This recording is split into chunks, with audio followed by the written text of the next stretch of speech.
High, hello. আহ, প্রথমে চলুন আমরা একটু ছোট একটি ভিডিও দেখে নিই, তারপর বিস্তারিত আলাপ করব। ফুল মিনিংটা কি? আইসিইউ ফুল মিনিংটা হচ্ছে আইসিইউ হচ্ছে আপনার একটা রোগীর যে পেটের মধ্যে তাকে আইসিইউ হচ্ছে যে অক্সিজেনের জন্য কিন্তু ওই পেশেন্টটা কিন্তু বাইচা থাকে অক্সিজেনের মাধ্যমে।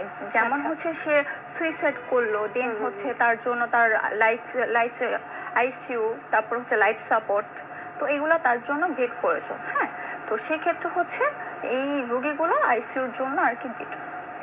কিন্তু আইসিইউ একটা ফুল মিনিং আছে, আপনি যেহেতু একজন ডক্টর। হ্যাঁ, তো আপনি তো এটা ফুল মিনিংটা অ্যাকচুয়ালি আমি বলতে আপনাকে পারবেন আরেকটু বলি, আমি আমার ডিপার্টমেন্ট হচ্ছে গাইনি ডিপার্টমেন্টে। তো আইসিইউর যে ভিডিওটার কথা বলেছেন সেটা হচ্ছে আমার কলিগ, সে হচ্ছে সার্জারি। আমি কিছুই জানতে চাচ্ছি না, আমি শুধু আইসিইউ ফুল মিনিংটা জানতে চাচ্ছি আপনার। অ্যাকচুয়ালি এটা আমি সঠিক বলতে পারবো না।